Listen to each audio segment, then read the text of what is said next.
Very good morning, students. Welcome to e-learning classes of accountancy. Today in this lecture, I am going to cover some more topics of chapter 3, that is change in profit sharing ratio of existing partner. In my last lecture, I have started a topic that was in methods of valuation of goodwill, and in my last lecture I have explained you that there are three methods of calculation of goodwill. Number 1, average profit method. Number 2, super profit method. And number 3 is capitalization method. Average profit I have explained you in my last lecture. Average profit, the goodwill which is calculated by average profit is goodwill is equals to average profit into number of years purchase. So goodwill जो calculate करते हैं average profit से, that is goodwill is equals to average profit into number of year purchase. तो average profit is total of profit upon number of years. And goodwill को average profit method से calculate करने के 3 formulas हैं. Two methods हैं. Number 1, average profit method से goodwill जो calculate होती है that is simple average profit method. And number 2 is weighted average profit method. Simple average profit method का question I have explained you in my last lecture. Now in this lecture I am going to cover numerical, that is question number 8 of your book, in which I will explain you how to calculate goodwill by weighted average profit method. And the second method of calculation of goodwill is super profit method. That is also explained, and that is also I am explaining in this lecture. See question number 8. Following information is available about the business of a firm. Profit in 2019 40,000, in 2020 rupees 50,000, in 2021 rupees 60,000. Non-recurring income of rupees 1,000 is included in the profit of 2020. Non-recurring income is abnormal income. I told you in my last lecture that there are some points which has to be taken into consideration at the time of calculation of goodwill by average profit method. Non-recurring income और abnormal income is deducted from that year profit. So ये आपका जो non-recurring income है 1,000 ही minus हो जाएगा 2020 के profit में से. See the third point, profit of 2019 have been reduced by rupees 6,000 because goods were destroyed by fire. Goods destroyed by fire abnormal loss है. जैसे abnormal ईयर इनकम उस ईयर के प्रॉफिट में से माइनस होती है, abnormal loss उस year के प्रॉफिट में प्लस हो जाता है. Goods have not been insured but it is thought to insure them in future. The insurance premium is estimated at rupees 400 per year.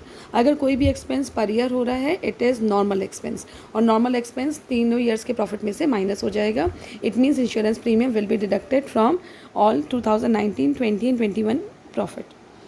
Now see the next point, fifth point, reasonable remuneration of the proprietor of business is rupees 6,000 per year but it has not been taken into account for calculation of above mention profit.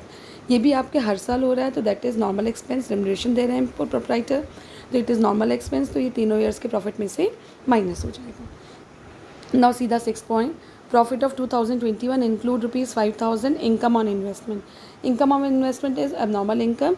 It will be deducted from 2021 profit.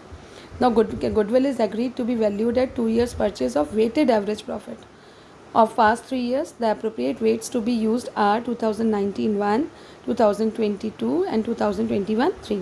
Weighted average profit method से जो goodwill calculate होती है, the formula is goodwill is equals to weighted average profit method into number of year. Goodwill is equals to total of product into number of years purchase. Total of product is total average of total of product into number of year purchase. Average of total of product is total of product upon number of years. So total of product कैसे calculate होता है, product into weight करेंगे तो total of और उसका total कर देंगे तो that will be total of product. Now सीधा सोल्यूशन बेटा, सीधा solution. Calculation of adjusted profit 3 years का दे रखा है आपका. ये बेटा 2019, 20 एंड 21 है. Profit is 40,000, 50,000 and 60,000. इसको 2019, 20 एंड 21 कर लीजिएगा ईयर को. Profit is 40,000, 50,000 and 60,000. Less non recurring income 1,000. 2019 के प्रॉफिट में से नॉन रिकरिंग इनकम 1,000 माइनस हो गया. Add goods destroyed by fire, non recurring expense है ये 6,000. 2019 के प्रॉफिट में प्लस हो जाएगा. नॉन रिकरिंग इनकम 2020 के प्रॉफिट में से माइनस हो गया और नॉन रिकरिंग एक्सपेंस 2019 के प्रॉफिट में प्लस हो जाएगा 6,000. देन इंश्योरेंस प्रीमियम ये तीनों ईयर्स के प्रॉफिट में से माइनस हो जाएगा 400, 400 and 400. Less remuneration to the proprietor, ये भी तीनों ईयर्स के प्रॉफिट में से माइनस हो जाएगा। लेस इनकम ऑन इन्वेस्टमेंट, ये भी आपको 2021 के प्रॉफिट में से माइनस हो जाएगा। तो हमने इसको टोटल करा, दैट इज़ 39,400, 42,600 एंड 48,600। ये आपका टोटल प्रॉफिट आ गया। अब हमने ईयर्स ले लिया बेटा, ये 13, 14, 15, ये 19, 20 एंड 21 है। तो प्रॉफिट आ गया 19 का, दैट इज़ 39,600, 20 का 42,600 एंड 21 का 48,600। Weight is 1, 2, 3। तो total of product is product in profit into wait.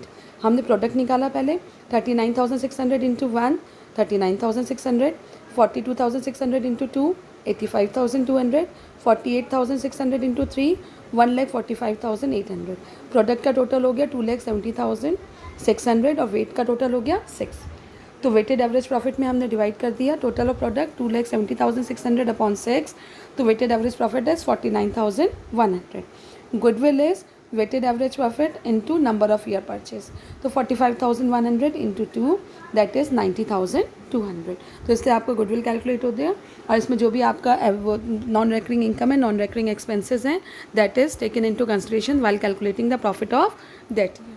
Now see the second method of calculating goodwill, that is super profit method. ये सेकंड मेथड है। First method was average profit method, number 2 is super profit method. Super profit method, in this method goodwill is calculated on the basis of surplus profit earned by a firm in comparison to average profit earned by other firms. तो goodwill क्या होती है आपकी? Goodwill आपका super profit क्या होता है?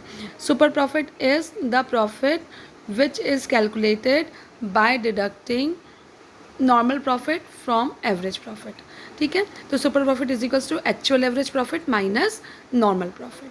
और goodwill is calculated by super profit is goodwill is equals to super profit into number of year purchase.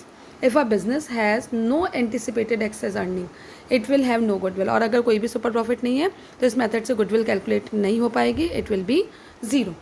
Then super profit are the excess of actual profit over normal profit, where normal profit are profit earned by a similar business. If a firm earned higher profit in comparison to normal profit, then the difference is called super profit. मैंने अभी आपको बताया average profit minus normal profit is equals to super profit. तो goodwill is calculated on the basis of super profit due to future expectation of earning capacity. हम future में expect करते हैं कि हमारी earning capacity बढ़ेगी, उसी basis पे हम goodwill को super profit method से calculate करते हैं. Now see the formula. Goodwill is calculated by the formula. Goodwill is equals to super profit into number of year purchase. Super profit क्या होती है? Average profit minus normal profit. What is normal profit? Normal profit is equals to investment. Capital investment means capital employed into normal rate of return. Normal profit calculate होता है capital employed into normal rate of return. Normal rate of return question में given होता है. Capital employed is capital plus reserve and surplus minus fictitious assets.